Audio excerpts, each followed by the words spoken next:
Hello and welcome to our latest episode of the Go Far Fast show, our small business talk show that aims to get you, our amazing small business viewers, the answers to the burning questions of the moment right now as fast as possible. And boy, have we got another treat for you this morning. Aaron, this is another amazing guest, isn't it? It certainly is. We are really going to dive deep into some great little topics today. We're going to talk about nailing financial freedom. So what does that mean? We're going to find out more. And we're going to find out, and this is a really curious one, how we can turn finance into fun. So that one will be definitely worthwhile staying around for.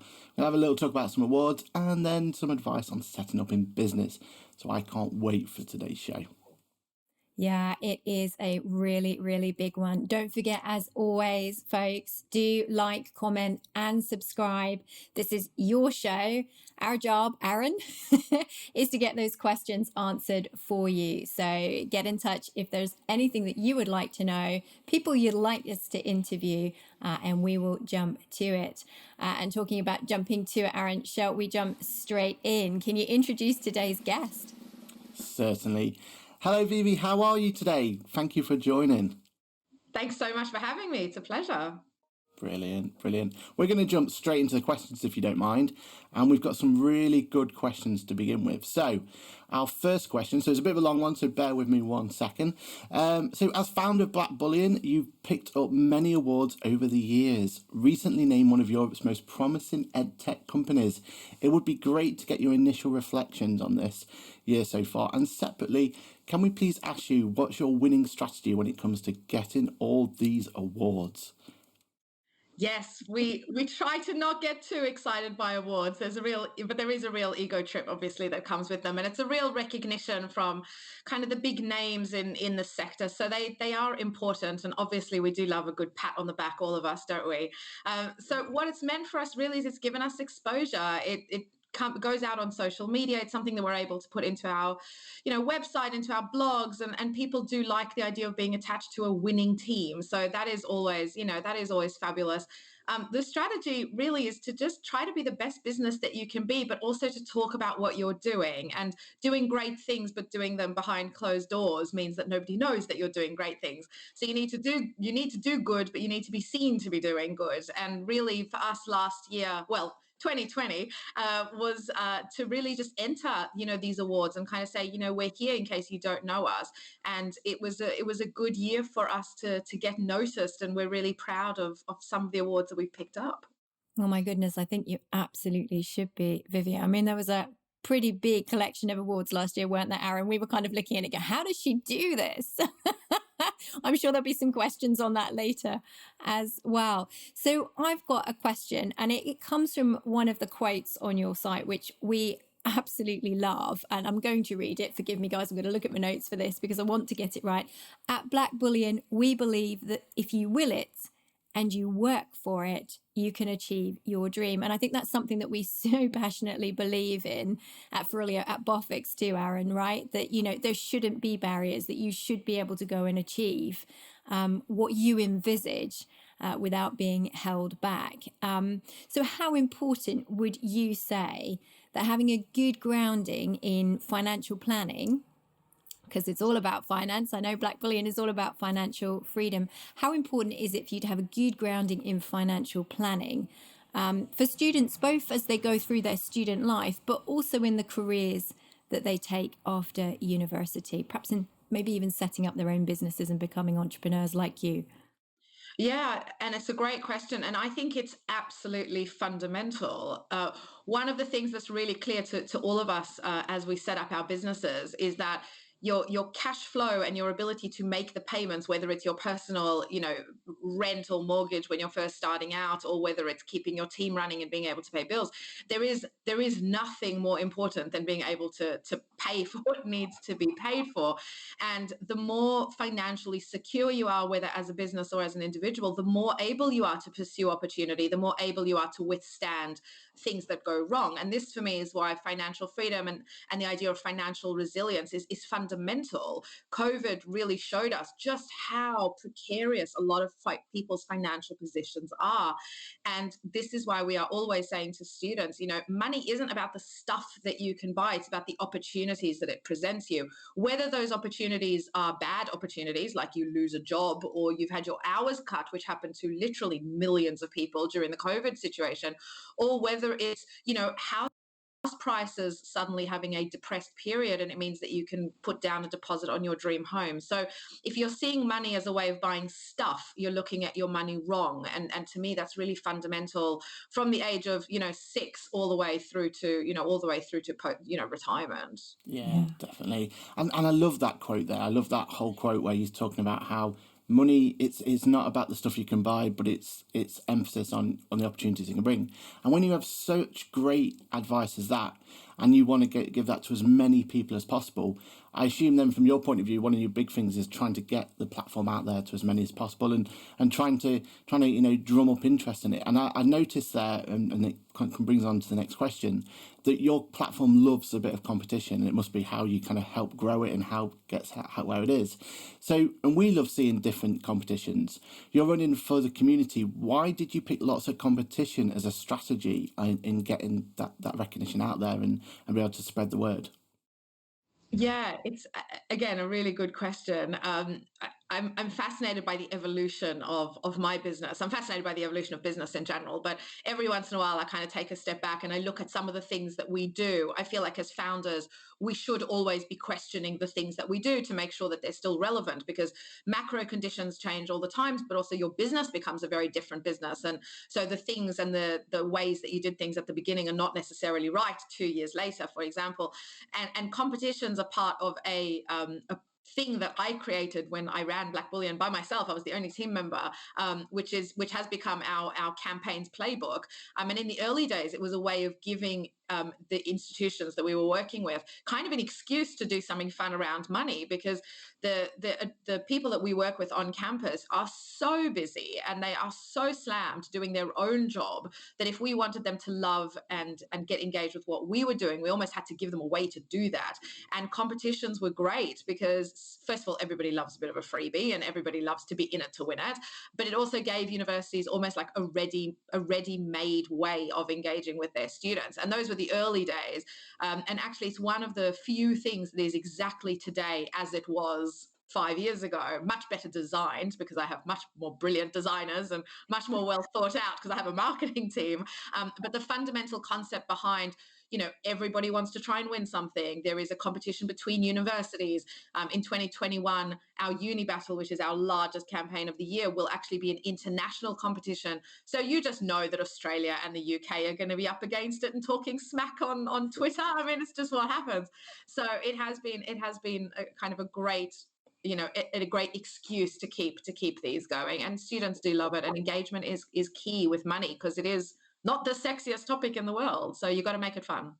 No, and I think that's quite right. It might not be the sexiest topic in the world, but it really is absolutely vital. Vivi, tell us how Blackbullion is actually helping students as well. These are pretty uncertain times, even as we leave, hopefully, the pandemic behind us forever and we never have to experience this ever again. What kind of questions are students asking you? What is the reliance that they have on you, and how are you helping them? Yeah, so we always think of Blackbullion as kind of if Netflix and Wall Street and Sesame Street had a baby, you'd have Blackbullion, which are always kind of summarizes really what we do. We're an online learning platform with video content and tools and all sorts of different activities and ways of engaging people with their finances. And when we first started, we were really looking at the fundamentals of university, of study, like money while you were studying. So looking a lot at how student fees were working, which a staggering number of people still don't understand the fee system, looking at debt, looking at savings, kind of the foundational elements of finance. And over time, you obviously increased the amount of content and increased the type of content, and students are just as interested in mortgages and investing and cryptocurrency. We just released some new content on cryptocurrency last week. So really it's about being where students are, which is online and on their phone, and providing them with a mix of what they need and what they want. And there's no point talking about investing, as a lot of students discover when they come into our platform. They go straight to investing, and then what we see is that they then quickly go to budgeting, or they go to debt, or they go to saving, because you can't invest if you don't have your foundations right. So it's trying to use some of the kind of behavioral thinking around guiding people through topics. Having money is the most sexy thing in the world. Learning about money is probably potentially one of the most dull things you'll do. So how do you counter that is obviously a challenge kind of every day. But we think we're getting there. That's brilliant. And what I also think as well is, because you've been there doing the online training for a lot longer than most, and it is an expert field, isn't it? Online training isn't just suddenly you take your physical training and you just go talking to a camera. There's a lot more to it, isn't there? And you can't just go, here's my course that I did to 1,000 people in an auditorium. Here's the same course, just basically record and press go.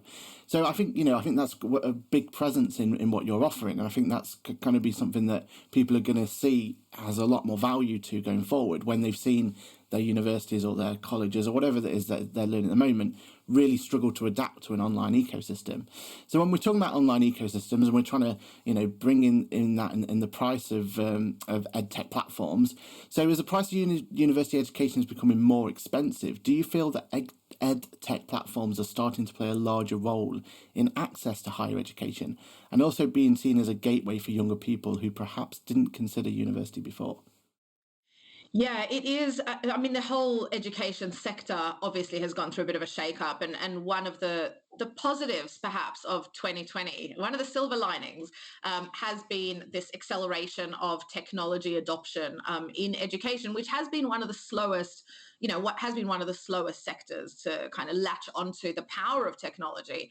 And I always think of ed tech as really being two different types of spaces. So the one is education companies that are using technology to scale, to be available more broadly, to measure learning, things like that. And then you've got technology companies that have found a home in the education space. And those are very different, approaches to ed tech, which I think is part of the confusion for institutions. Unlike businesses who'll field, all sorts of calls about all sorts of solutions, education actually is a little bit behind. Their procurement systems are not really set up for it. So it has been a really interesting year for that.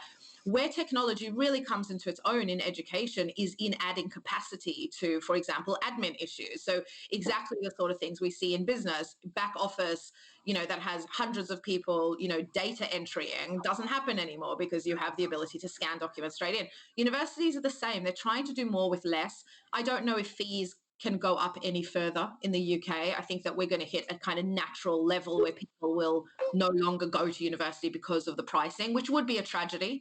University is a gateway to a lot of very high paid work. So they're going to have to look at, where they can make efficiency cuts and where they can, spend money smarter.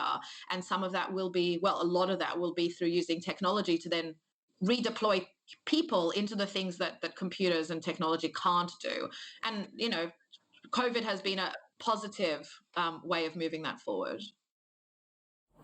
I think that's such an important point because, the one thing that's been so marvelous about edtech platforms in the period that we've all come through is that it's leveled the playing field as well. It's created a better sense of diversity and inclusion. It's been easier to access resources and learning, at least if you've got tech. I know there's a whole community of people out there that if you don't have access to the tech, you are being left behind. And that is something that I think the government very seriously needs to address. But I do love this whole concept, don't you, Aaron? We've talked about this before of, ed tech really leading the charge on innovative teaching and learning going forward. Anyway, it is time to turn to the community's questions. And thank you, as always, folks, for sending in your questions. The first question, Vivi, I'm going to kick off if I can, because I love this question, Aaron. So it comes from one of our viewers who says, I'm going to start looking for investment soon to grow my business. Should I believe that investors are not interested? Oh, this is an interesting one. Should I believe that investors are not interested in female founders, or that it's harder for them? Because there's so much written on this, and I want to go into this experience feeling prepared and knowing realistically what to expect. Big question. Isn't that a great question for our age? Right off the bat, you should expect that nobody wants to invest in you. It makes life a lot easier. It really does. It really does. I had like 70 rejections before I got my first investor. So assume me too. Yeah, nobody wants to talk to you, and life gets a lot easier. Look, being a woman in this game is harder. I think we do ourselves a disservice pretending like that's not the reality on the ground. The latest statistics around this, which I think are now about 6 or 8 months old, is that women get 2 cents in every venture capital dollar. So we do know, the statistics kind of prove it.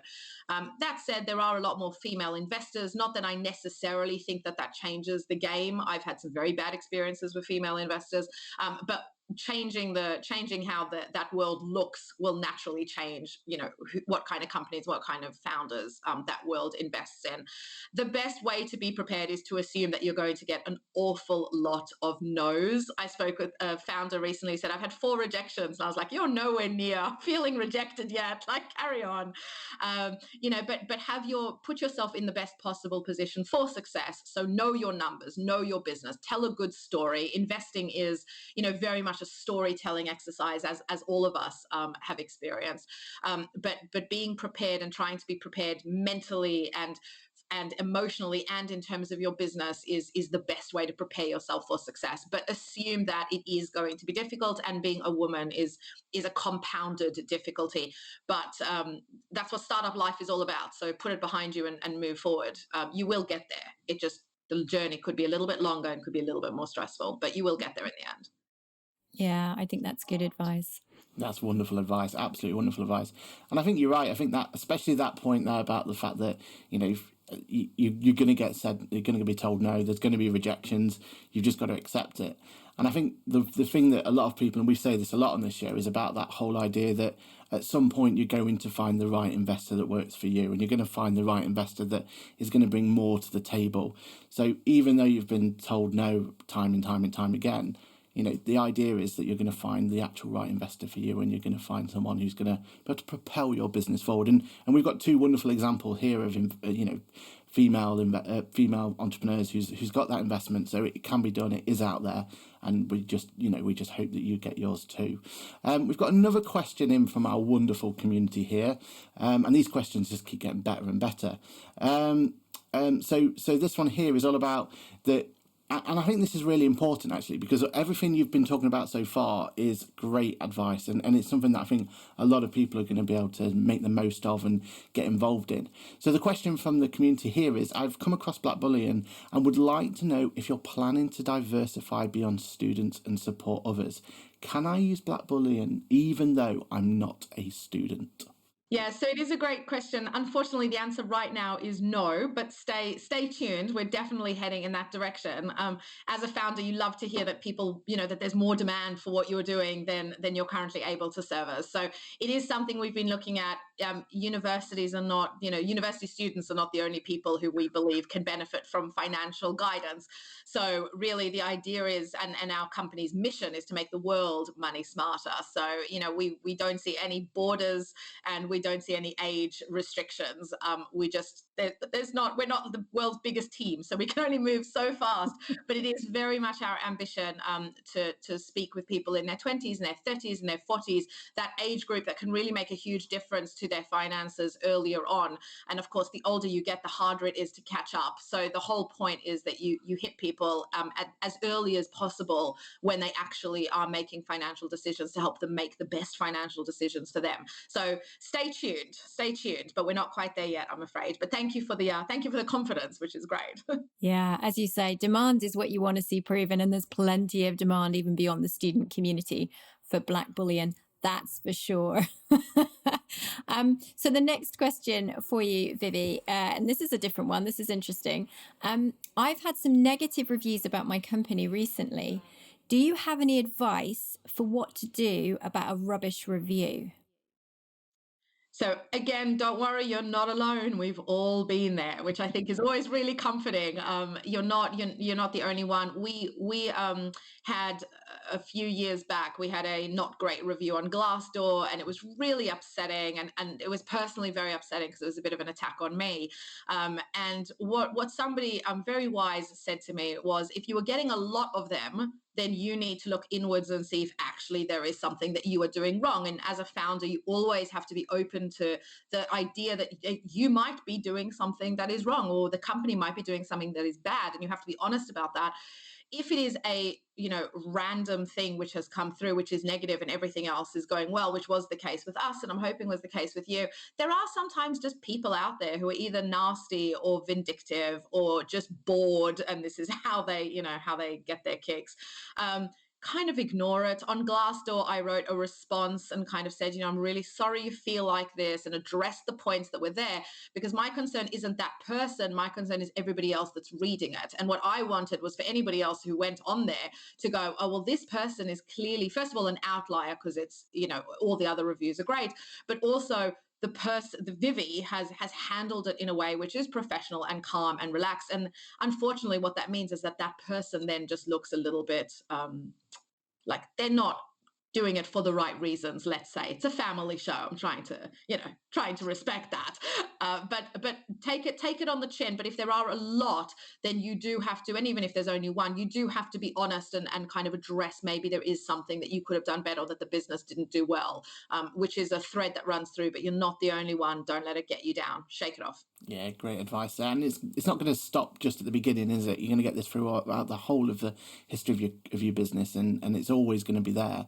But I think that's great advice, and especially that whole aspect of, at the end of the day, they're probably just going to be bored. They're probably not going to be giving you any meaningful content. But if they are giving you meaningful content, or they're giving you something that you can look to improve on, then that can be also a positive you can take away from and use that, grow from it, and then hopefully you're going to get better experiences going forward. So I think that's great advice there.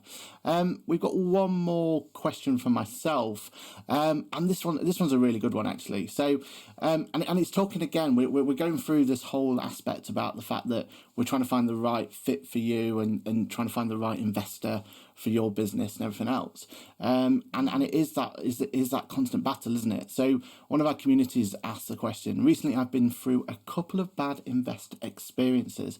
It would be great to get some advice on how to pick yourself up after this and keep believing in yourself and your product. Also, how do you find a good investor?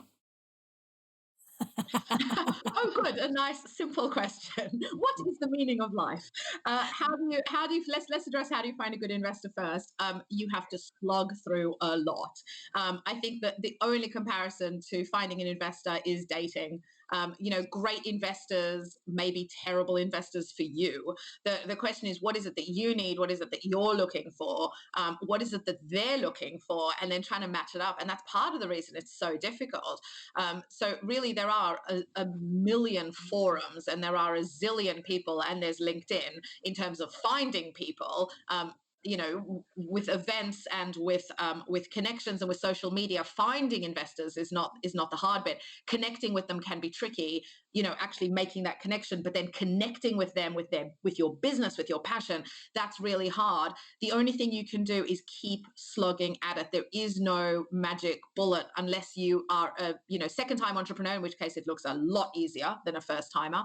But speak to other founders, get their guidance, get their advice, get their referrals. As much as people say, you can go in cold, and you can. Warm is better. So really tap your networks and get your networks to tap their networks. The way to shake off negativity and bad experiences is to recognize you're going to have more bad experiences when fundraising than good. And if you go into it recognizing that, life gets a hell of a lot easier. And you'll shake it off however you shake it off. Different people do different things. You go for a run, you have a chocolate, you watch television, you take the day off. The more rejection you have, the faster you get over that rejection. I'm a salesperson from way back, so you have to learn how to deal with rejection early, otherwise you never get anything done. For me, it's a hot shower if it's a really, really bad rejection, and if it's a minor rejection, it's 5 minutes with the television and a cup of coffee. So whatever works for you. Talk to other people, perk yourself up. Your mood will directly translate into your success. So if you're down about your business, no one's going to believe in it if you don't. So again, expect it to be hard. It makes life easier. I think I couldn't echo that more personally as well. What it doesn't mean if you get a negative experience is that you've failed or you're not good enough or your idea isn't good enough. I mean, it literally sometimes, whether you get a rejection or not, whether you even get put through to the next conversation can depend as fundamentally on what the person reading, your target investor reading your pitch or reading your email had for breakfast, how they're feeling on that particular day, whether they're in a grump about something. I mean, it is that fine sometimes. I'm being a bit extreme here, but what it doesn't mean, and as another founder on this show, to all of you out there who are in this position, and Vivi and I have been there multiple times over, Aaron has too, it doesn't mean you're not good enough. It doesn't mean your idea isn't great. You are often going to be the only person in the room who believes, and that's fine, because that's what founders do. They spot the opportunity, they are the believers, and they have to go out there and make it happen.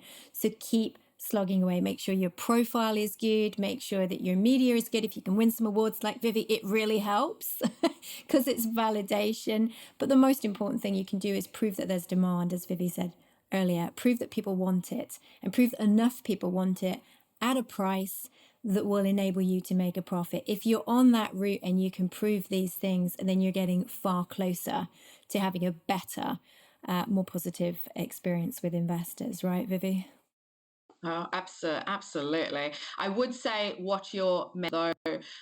There's also no dishonor in quitting if it gets too much. The truth is, this journey is not for everyone, and there are people who simply cannot handle the mental exhaustion and the constant defeat of it. So if you carry on going as long as you believe in yourself and in your business, but there is no dishonor and there is no shame in saying this actually isn't for me. And I think we have to be really honest about the fact that being a founder and founding a business is mentally draining and exhausting, and that is not for everyone. So just really be careful, because this really does push you to the limits, especially in the early days when you are least prepared for it.